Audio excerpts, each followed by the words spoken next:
You'll meet YWAM San Francisco. Leaders discuss member care. And GP takes a break in this issue of Global Perspective.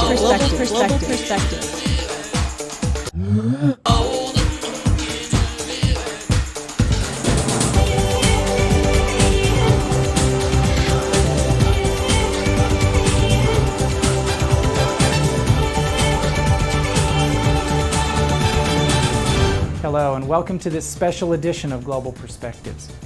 San Francisco is a city full of diversity, from the very wealthy to the destitute. Some might say San Francisco is a modern-day Sodom and Gomorrah, but God apparently thinks there's a few people there still worth dying for. Here's a story about God's heart for San Francisco.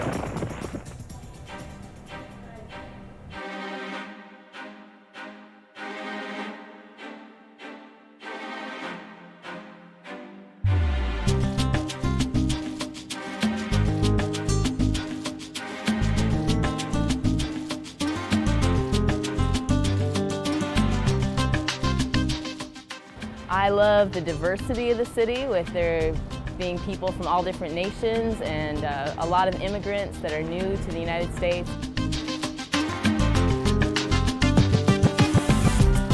I love riding the bus, and I might not hear anybody speaking English, but I hear maybe 8 other languages. For me, San Francisco is an amazing city. God has changed my personal life through coming here. I love how real it is. It's a city where everything goes, but people are also willing to talk about just about anything. You know, I just fell in love with the city naturally. There's just a great openness in people's lives to let you speak into it and to share their lives with you. I keep saying it, and I hope it's not getting repetitive, but YWAM has got to be one of the most awesome things about San Francisco. In 1900, just 8% of the world lived in cities. Today, half the world lives in urban settings, and the other 3 billion are being urbanized. For the first time that I know of in human history, the peoples of the world are moving into the cities, and we have more population in the cities of the nations than we do in the rural areas. With its steep hills, ocean views, and many distinct neighborhoods, San Francisco is both beautiful and diverse. While it is an important center for finance, technology, tourism, and culture, it is also a mission field. Developed as a port city and built up during the gold rush, San Francisco attracted many independent-spirited entrepreneurs. But today, many never make their fortunes, and the streets of San Francisco become home to runaways and homeless people caught up in drugs and prostitution. There's a lot of unemployment, a lot of poverty, a lot of kids kind of trying to make a way, and all those things kind of lead to a lot of problems with gangs, and selling drugs as an option to make quick money. In the 50s and 60s, the city gained a reputation for being tolerant of social and cultural groups that were often met with hostility elsewhere. San Francisco is known the world over as ground zero for the homosexual community, and it was the first city in the United States to allow topless bars. In the area that we live in, there's actually a lot of massage parlors where we've heard that there is a lot of sex trafficking. So women that are coming in from South America or Asia, even Europe, they're being brought in under false pretenses, and then they're trapped here with no passport to get away. Since its beginning in 1989, Youth with a Mission San Francisco has focused most of its ministry on reaching the inner-city children, street kids, drug addicts, and prostitutes in and around the Tenderloin district. This area got its name when police were given better wages in this district because of the higher crime rate. As a result, it was said that they could afford a better cut of meat for dinner, the Tenderloin cut. Working with street kids is unbelievable, especially our street kids, just because they're not your normal street kids like youth, but they range between the age of 16 and 35. Once a week in the evening, the street team goes out to Polk Street with nothing more than hot chocolate, which they offer to anyone who would like a warm drink and someone to talk to. Father, thank you for Tom, right? Tom. God, I thank you for Tom, and I thank you for Well, YWAM, sort of, it's like a thorn in my side, right? Because I'd be out there doing all this crazy stuff, and then there'd be these kids out there, like wee hours of the morning, cups of chocolate, and like hope. And it was a painful reminder that like what I was doing was just garbage. But it always wrecked my whole day. It really would, because I'd just be like, man, you know, I know better. And ultimately, I got to know Rhonda and I guess some of her friends. The people here are desperate for God. We want to see God move in the city. We want to see revival. And we know that the people are hungry, and we just need people to reach out, to pour out to the city, to give their lives up for the city, and it's worth it. I love these street guys because they all have different stories. They all have different experiences, and to hear them every day share about their life and where they've been through, to me, it's a joy, it's a pleasure. I guess when I look back, God was pretty evident and present in my life, but I didn't see him then. So it was very isolated feeling, very alone. The funniest people, the smartest people, the most exciting people are my friends on the street. And it kind of hits me that, you know, every night I go to bed upstairs in a warm, but yet they're trying to find an alleyway to sleep in, or even a doorway like this. And, you know, and for them to come every morning is something that just impacts me. You're almost like put in this position where like you don't care if you screw it off, you go into a program, you don't care if you mess it up, because there's so many other programs that, oh well, I can just go into another program, I can just go do all the other resources. Yeah, that's actually really hard, because we do see a lot happen. We see times where they're doing amazing, like a specific kid will spend a ton of time with us. They'll start being excited about life again, and they'll be clean for a while. They'll talk about going to school, talk about even doing a DTS even, and just, you know, doing normal things. And then often they do relapse and they go back. And we'll continually meet up with people and just show them that we love them and that we care for them. And whether they want to know us immediately or not, you know, sometimes it takes a lot more time to build trust with people. We visit them in jail, if people go into jail, and usually we really ask God for the ones that are lonely and the ones that are feeling really kind of isolated in the city, and they're the ones we kind of target and reach out to. Obviously you can't expect them to have their life change in 1 week, and if you expect that, you're going to get down a lot. But I think to me, just for them to stay in a shelter for a week is a big deal to me. Bayview Hunters Point has also been known as a dangerous area to live in, but YWAM doesn't quite see it that way. In this neighborhood, there's a lot of really wonderful families, and community is really a hallmark of the neighborhood. And so the families are struggling with poverty, there's gang violence and drug issues going on in the neighborhood, but the families are really strong and really trying to do a good job with their children. The staff of the Oakdale Youth House live in the neighborhood and offer a safe environment where kids can grow in their relationships with God and in their academics. We have a summer day camp which is for 6 weeks over the summer, and it's for 5 to 12-year-olds, and we have like Bible lessons and games and crafts and sports and a reading program and things like that. And we also have a after-school program which is throughout the year, and that's for a smaller number of kids, focusing mainly on educational needs. Because there's a lot of really wonderful churches in the neighborhood, and many of them have bivocational pastors or they're small congregations, and so youth groups aren't too common, and so we try to fill the gap for those teenagers. A lot of them have kind of seen a lot of difficult and painful things, and that they've grown up quickly because of that, and they don't always see themselves the way that God sees them. So in terms of like moving forward and being who they are and stepping into the things that God has for them, that's sometimes a struggle for them. I think when the media talks about Bayview Hunters Point, they tend to talk about the negative things, and so I just love to get the word out that there are wonderful children here, that they're not children that are getting in trouble, but they're just children that are trying to do a good job like any other children, and so I enjoy being able to be part of their lives. Youth with a Mission San Francisco offers several opportunities for both YWAM and the church in helping the street people of the city rediscover their gifts and potential and the one who created them that way. We bring over 1,500 students from all through junior high, college age on up. The students who come through and do things like this, it changes their lives. Like, it changes their perspective on homeless people. It changes the way they think about people in general. It teaches a lot of them just to not pass judgment on people. These students are taking out a sack lunch for themselves and for a homeless person and just sitting down and eating lunch with them. So just kind of blessing them both with food and with conversation and friendship, and just with a listening ear that a lot of people out here don't get a lot. They come in and they have an idea of what a homeless person looks like. They have an expectation of what a prostitute will act like or speak like. But most of those people have never actually sat down and ministered to that kind of person.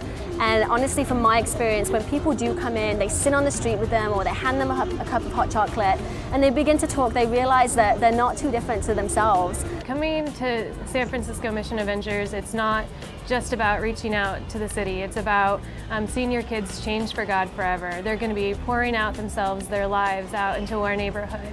And then the best part is that when they go home, they're changed. The 21st century brings a challenge for Christians to pioneer our cities. We can't afford to abandon them. They determine the destiny of our nations.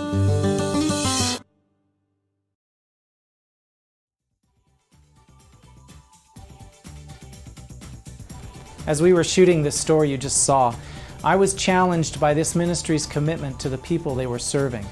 They weren't just working a program, they were being a friend, praying for or feeding someone in need. They showed simple respect. It was a practical illustration of a book I've recently read called Repenting of Religion by Dr. Greg Boyd. I was convicted by how easy it is to judge others based on my understanding of good and evil instead of God's. Maybe for the first time, I was able to see drug addicts, street people, and prostitutes in a completely different way.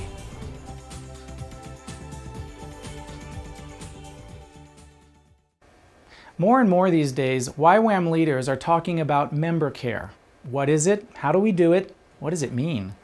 Doctors Kelly and Michelle O'Donnell are at the forefront of a movement within the mission community to develop and establish member care more proactively so that we can see to it that every worker in the mission is receiving the tools they need to be effective for the kingdom. We would like to show you just a portion of a video we produced to help you think about, discuss, and implement member care for your base or ministry. After a number of years in the frontiers, I think about care from the minute they get to where they want to go, where God's called them, to the minute, they've done what they're going to do or they have to go home for some reason. That's member care. I really believe strongly that we need to promote member care, and member care should be something that's operating all over our mission. Well, for many years, we have thought that the responsibility was from the individual. We said something, okay, pray to the Lord is going to provide for you. It was something between the Lord and the person. I think that is one dimension. But there is another dimension, is the responsibility of YWAM as to take care of those needs. I wish there was more appreciation in the mission as a whole for member care. That we would give more space, make more room at the table for those involved in pastoral member care.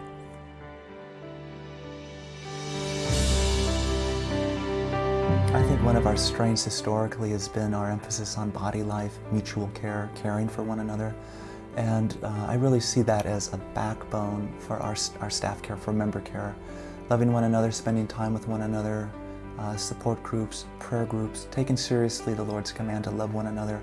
So not just looking towards the specialist care and the people with lots of technical skills, but at the core level, loving one another, spending time with one another, investing in one another seems to be one of the key components of member care and Youth with a Mission that we already have. This is where member care starts. Caring for myself and caring for my brother and sister. That is the heart of, loving one another, bearing one another's burdens. But in many places, we're still wondering, what is member care and how does this work? If you can imagine a cliff, okay, and people falling off the cliff, and at the bottom there's an ambulance picking up these people that are injured and have hurt themselves. What member care basically is putting a fence up at the edge of the cliff. Living in difficult areas, this is of particular importance because there are some areas, and more as we go into the unreached fields or into the war situations, we've got high stress levels every day. There is the idea of we're stainless steel saints. You know, things just don't faze us. They shouldn't faze us. We want people to feel that they belong here to the place, that they are accepted, that they are loved. It doesn't matter how much they can perform, how well they can perform, what they can do. They are accepted beforehand. One of the things that I'm quite passionate about is seeing to it that the staff are cared for. And so that they actually model that to the students. I see to it that they're involved in not just the work, but also involved in things that give life to them. So if it's spending time writing songs with family, whatever it is, art, creating something. We want to get member care right, because when we do member care well, we do missions well. Unless you purposefully go after member care, it usually doesn't happen. We get what we go after. And if we prayerfully together say we must improve our member care and find some of God's ways, as well as some of the ways that other organizations maybe in other regions in YWAM have developed member care, if we can learn from one another, then we can go forward, but we must do that. One of the major gaps is developing the types of biblical interpersonal skills and practicing them that can really help prevent serious mishaps in our relationships, serious friction, and help resolve those things when inevitably they do come up. How do we deal with conflict in a creative way? How do we help others? We might be in a position to help others deal with conflict. How do we manage stress in our lives? Usually the conflicts can be from very silly things or very serious things, but the root is always something in the heart that has to be addressed, separate from the problem. There are times that when everybody is tired, it's easy for people to get irritated or get some misunderstanding.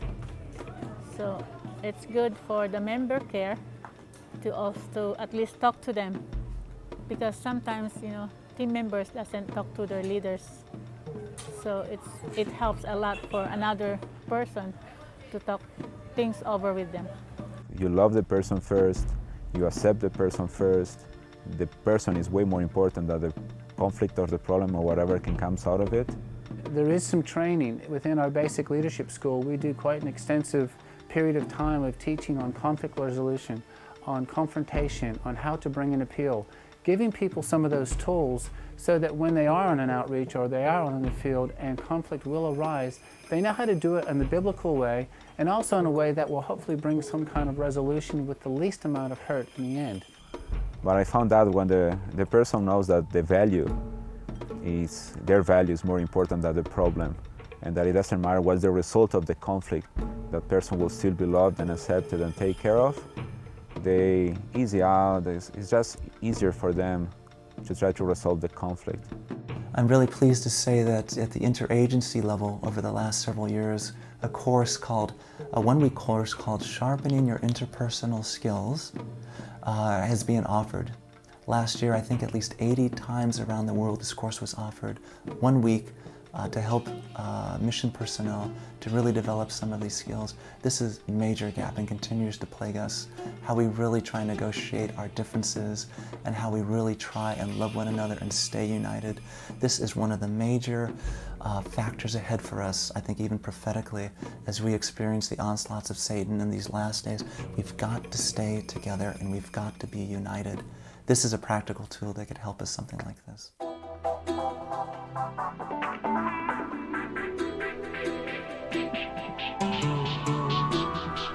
YWAM Baguio is a 45-minute plane ride from Manila.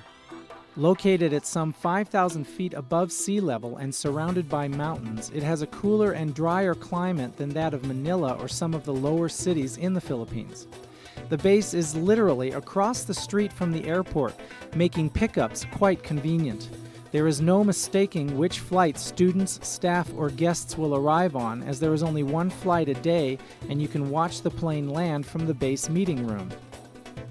YWAM Baguio hosts Crossroads DTS, Family Ministries, the School of Biblical Studies, and Island Breeze, just to name a few. They minister throughout Asia, including the Philippines, sending outreach teams all over that region of the world.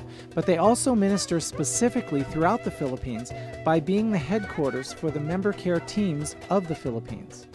What I get involved in to implement member care is a lot of staff training, helping missionaries with the areas where they struggle, especially in the area of raising their financial support and caring for them in that way. Also visiting them, being with them, and see what they go through on the field and observing their struggles and then minister to them in that area of need. Once a year, the member care staff in Baguio hosts a missionary care workshop. This 3-week course offers training and outreach covering topics such as debriefing, orientation of staff, hospitality, team building, conflict resolution, and fundraising. The core of the teaching highlights caring for self and for fellow workers because missionaries are the best ones to care for missionaries. They also use the servant profile tool to help workers discover what their passions, giftings, and personal styles in ministry are so that they can find where they are best suited and most effective. Our desire is to have a member care person in every big base because we feel we cannot be with our staff all the time. We can visit them a few times a year, but we would like them to have someone with them all the time that they can come to and care for them.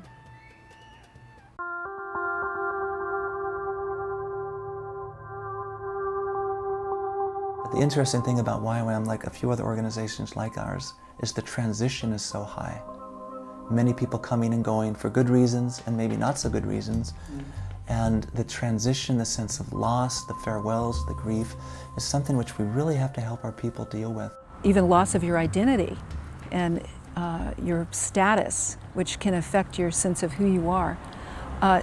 These are normal types of feelings that come up, which I referred to before, that you can sort of feel like you're starting to go crazy or lose it and sometimes in these transitions. But in fact, we need to see that these are normal feelings and they pass, but we need to deal with them. The average team would be just 4 or 5, half a dozen people. And so it's important to encourage them to be on top of it as they continue on, because life is pretty tough out there. I think of some of our people that are ministering to people with AIDS, and they face people dying. Yeah, there's always a place for me, and when I come back there's people that know what I've been doing. They've been praying for me during the year. People take me out for coffee and do informal debriefing. Yeah, people just are really caring when I come back, and I can have the space I need to wind down and relax a bit. And I think member care plays a very, very important role inside of our mission of helping ministering into their lives so that they're refreshed and they can remain on the cutting edge. I think it's enabled me to stay in Russia, which is where I was previously, and now Ukraine, longer because I've had the support back here to keep me out there. Sometimes the larger mission body, I have observed, have not realised how important it was. And I have at times seen people rather devastated and in difficult circumstances where they needed someone to speak to them from a pastoral point of view. I have made a decision to be open with my life to at least 1 or 2 people, because I have seen many times people struggling but they don't share with anybody, and then they might leave the mission field and might go home and nobody knows what the problem really was. I think the biggest need still is that we as pastoral or member care people get out to the field to visit the people on the field. If there's one area, that is where we fall short. We try, for example, to get to all our people at least once a year, but if we can and if it's close enough, it's a geographic travel question here, but if we're close enough, every 3 months.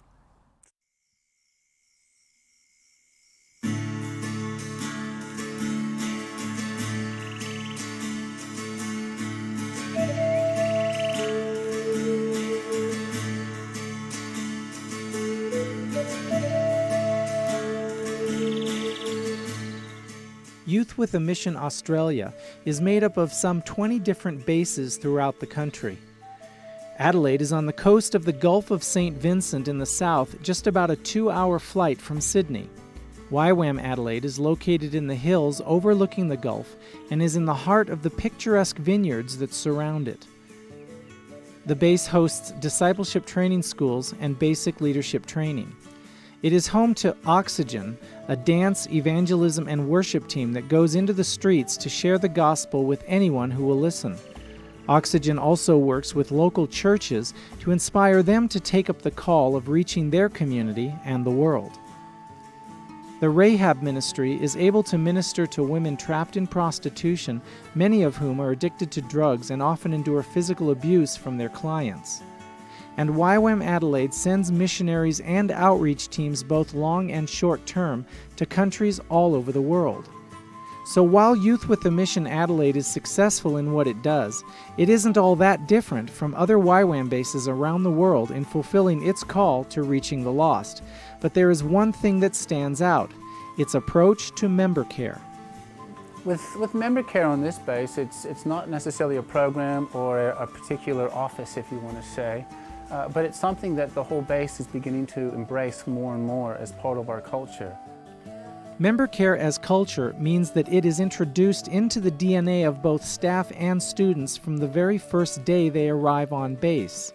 In addition to the various aspects of member care being taught during the course of DTS or basic leadership schools, it is practiced by the way staff and students interact with each other on a day-to-day basis. And we make sure that all the DTS students have a lot of interaction with the staff of the base.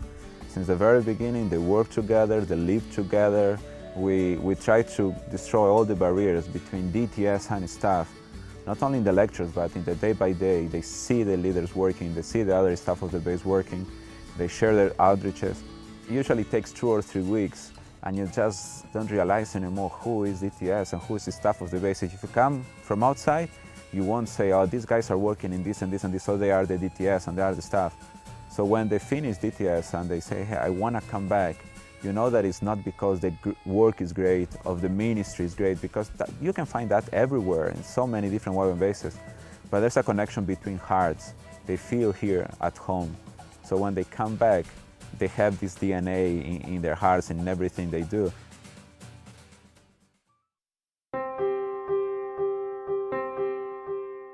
We've designed it so that everyone on staff needs to complete the basic leadership school, whether you're in the kitchen, whether you're in maintenance, or whether you're on school staff. It is spread over 7 different modules, which can be started at any time that the staff person joins us. There is usually a module running that they can immediately step into.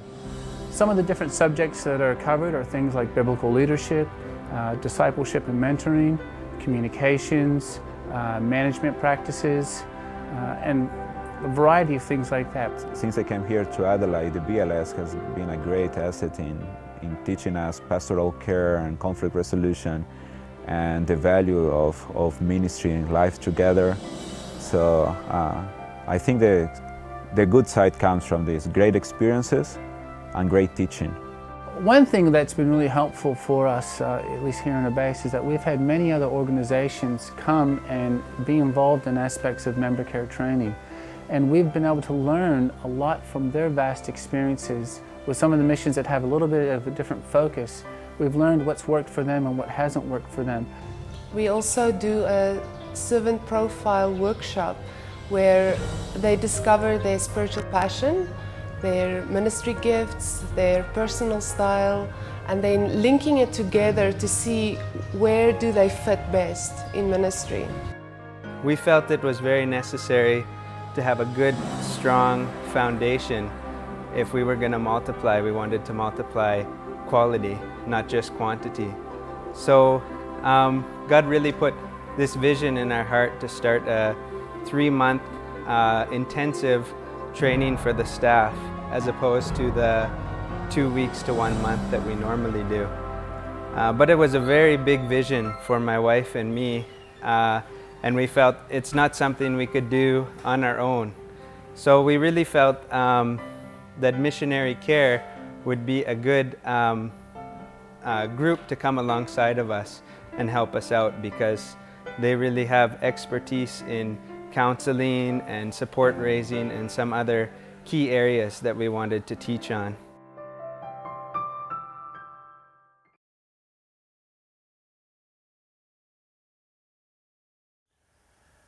Hi, I'd like to talk to our YWAM leaders and to our member care people. We've really had the privilege here over the last couple months of hosting some member care events, and particularly a global member care workshop, and it was just great to have such a good crowd of people with us here. And first thing I want to say is I so appreciate the people who know that they're called into missions to care for others. The whole idea of member care is something that I suppose has grown on us in the last decade or more. We were aware of it before that. But God has called a number of people, lots of people with high-level skills and others with a deep calling who are developing skills, and they are invaluable to us. And I want to say to YWAM leaders everywhere, really cherish these people. You know, they are such a blessing to us, and lean into them. I think early on in my own YWAM experience, I kind of thought that my prayers and the wisdom of God could sort out just about anything, and that I should be able to pastor everybody that God gave me to lead. And I still want to pastor everybody, and that's an obligation on all of us, to love one another, and especially for leaders, to be good shepherds. But there's no doubt that God gifts certain people with the skills and the authority and the anointing to deal with issues that we're not very adept at often in leadership. So for YWAM leaders and everybody in YWAM, make room for the people with member care gifts and skills and callings. We want to recognize that network of people that is growing amongst us and who have so much to offer. But I also want to talk to them. I had the privilege of speaking to them while they were here. And as we talk together and as I've discussed this issue around the world, I realized that member care is one of those things that is really called to be integrated into the body of Christ, and especially linked closely in loyal and mutually service-hearted relationships with leaders. One of the things that tends to happen in the body of Christ generally, and it's not just in YWAM, is for people with member care gifts and intercession gifts, those are two in particular, can get separated off from leadership, and as a result they can begin to work in tension with one another. And I think it's the responsibility of both parties to really get together and work on relationships so that we work in harmony and in unity, so that all of our pastoral and member care efforts are tied into the direction that the whole body, whether it's a base or a national work, is going. And then we're really healthy. I think there's one other thing we talked about here that is probably worth repeating on this video, because so many people couldn't come who have an interest in a calling to member care. And that is that the professional skills and abilities that are growing out there now are being put through a biblical grid and analyzed, and the true and helpful things are being distilled by Christian member care specialists and counselors and all. That's wonderful. But that needs to be done very carefully, because there are a lot of underlying premises with the counseling profession in the world today that aren't really very Christian. And one of the things is this. The scriptures are very clear about when you have a hurt or an offense against someone, that you go to that person if you feel they've sinned against you, or you've sinned against them. Sometimes we can go to the counselor and actually maybe feel better. Maybe the counselor feels like you've helped, but you haven't followed biblical injunction about how we deal with these things. And we need to be always careful that we keep biblical truths and values right up front with our relationships with one another. So for those in member care, those in leadership, those with issues, be sure to go to people that you have issues with, and humble yourself and take the risk to try to sort the relationship out. Let's not use professional abilities and professional methodologies for actually avoiding the biblical injunction to go straight to that person. If that doesn't work, to go with someone else who can be a witness and do it in a biblical fashion. As we stick to Christian and biblical guidelines, as we follow Jesus' ways, then these gifts and skills that God is multiplying amongst us are going to be fantastic. So I want to commend everybody in member care. And for leadership, I want to encourage you, please look to those who have that special shepherding skill. Develop the shepherding abilities yourself too. And keep growing in your love for one another. But let's especially recognize these member care gifts amongst us. Thanks very much.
Azuza Street Revival. I did a lot of wonders. Stirred up. Power. Miracles. Signs. Steve, all called it a Pentecostal explosion. Released at Azusa Street. It began there, but it spread to the whole world.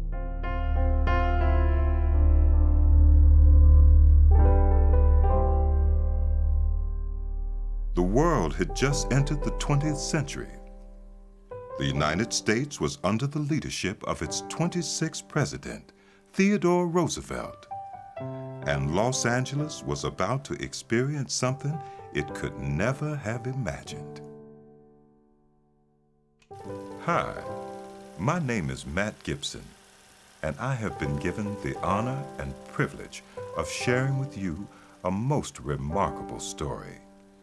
It is the story of real events, real people, and a real God.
Finally, this last story is actually an announcement regarding the future of Global Perspectives.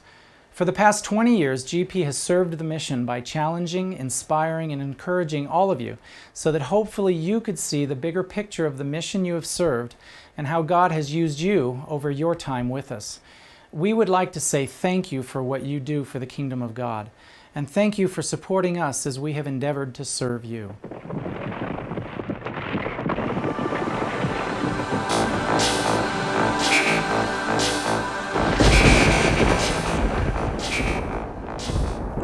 And now, the word for the day is sabbatical. S-A-B-B-A-T-I-C-A-L. Sabbatical. A noun meaning a period of leave from work for research, study, or travel, often with pay, and usually granted to college professors every 7 years. also called a sabbatical year. English meanings are time off or vacation. Ladies and gentlemen, here is a GP News update. For the next year, Global Perspectives, the video magazine you are watching right now, is going on sabbatical. What did you say? Ladies and gentlemen, here is a GP News update. For the next year, Global Perspectives, the video magazine you are watching right now, is going on sabbatical. Why? Well, lots of reasons, but let's ask the people who put it together, and they'll explain. Global Perspectives was started in 1986 from a LTS project by Russ Martin. Russ was doing his LTS in Amsterdam. It's something we wanted to do, and so as an LTS project, he did the research and study, and that's how it was pioneered. Yeah, from the beginning, the goals of Global Perspectives was to encourage, challenge, or change the lives of the viewers. And every story, everything we've done, that has been the framework we've tried to work from. Putting a Global Perspectives together takes months of preparation. Well, the first thing is we have to go somewhere to shoot a story. That can be a couple days, that can be a week. Then coming home, logging the footage, putting the script together, and then editing it. And we have to do that 3 times. And then we have to put together the bones of GP with the hosting and shooting all that and then editing it together.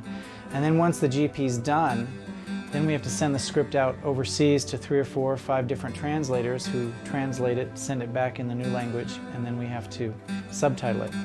So it's about a month's worth of work in addition to the pre-production of going out to get the story in the first place. It takes a massive amount of effort every time we put out an issue, and it's something that we're happy to do. We love doing it. People researching where things are happening in the world of YWAM, what's going on, people to go shoot, people to edit, people to duplicate DVDs and get them out the door. It's just an amazing, intense period. Well, it takes a lot. There's so many stories that we want to tell, and yet getting there to these places all around the world where YWAM's doing all this great stuff, it's really been a challenge. One thing is the time, but more than that, it's been the money. And so we've had to really try to be creative to try to get to places and try to get these stories covered to share with our mission because we feel like it's important. But to be honest, we've kind of run out of options. We don't have the finances and we don't know what to do. Some of the struggles have been finding the stories for GP, just knowing where things are going on, having the money to go where the stories are happening or finding people who are on location who can shoot for us. Struggles for putting GP together, there are several, actually. Finding stories to do, finding stories that are interesting, finding topics that are interesting, because we're trying to cover more than just what is YWAM doing, but we're also trying to ask the question, why is YWAM doing it? Is it working? Is it beneficial? We would love to have young video people who are creative and energetic come join us to work on Global Perspectives or any other projects we have going. We've always got lots of things going on and can use extra people who know what they're doing. Occasionally somebody will volunteer a story or occasionally we'll ask somebody to cover something for us, but really we'd like this to be something that would really bring together all these communicators in the mission, really working on something together as a way to serve our mission and to communicate the stories that are out there. You know, one of the things is as soon as you finish one GP, you'll launch right off onto the next one, hoping that you're going to get it out in time. So for this next year, I'm hoping to take some time off a little bit, not be under the constant stress and pressure of it, but also to reevaluate and plan and try to come up with new ways to get it out to every base in YWAM. We would like to distribute Global Perspectives on the web so it could be downloadable rather than just relying on post. So we're looking at that as a possibility for the future. That's one of the main things, as well as DVD. One of the goals of Global Perspectives is to serve the mission with relevant topics and stories that are relevant to workers all over the world. It's also there to serve the mission by being a point of communication for leaders in YWAM all over the world. And so that's why we're trying to restructure it and revamp it in a way that's appealing and relevant to YWAM. One of the things about the Global Perspectives is it's never been available to the whole YWAM family without a subscription. So we want to make it available to as many bases as possible, no cost, and we want to make it available in more languages, and we want to make it a lot better.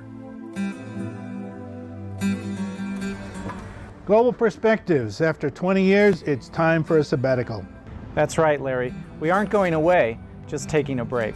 To refresh and renew Global Perspectives.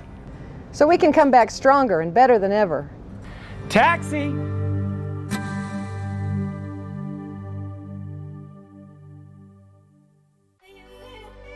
Okay, so this is balut. Which is very, duck. It's duck. It's duck. Not chicken. Oh Not my chicken. goodness. So I'm trying to open. Now you can see the yellow part.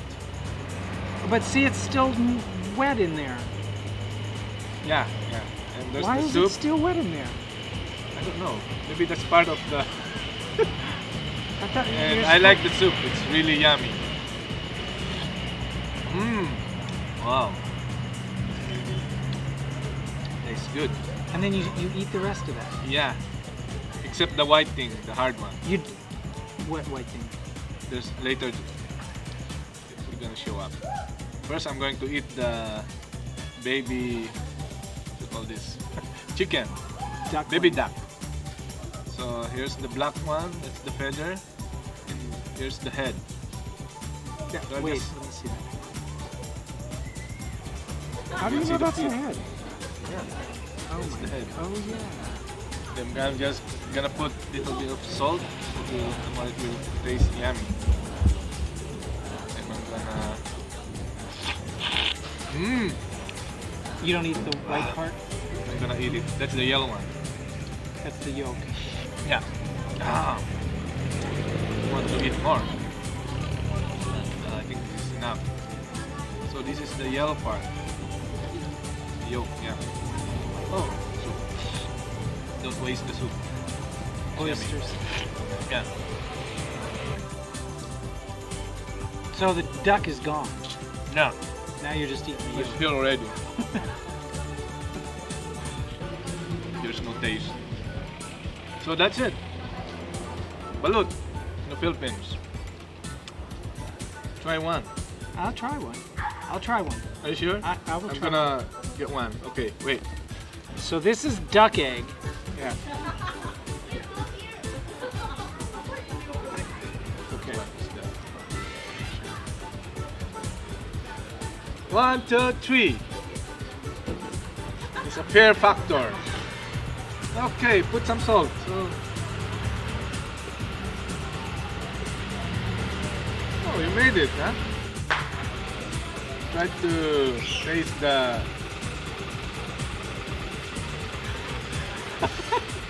Feathers. Oh.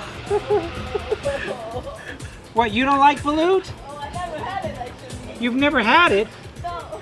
She's from Romania. Oh, Romania. Oh. Tastes like eggs. Tastes like chicken. Hello, Pop. Bottoms up.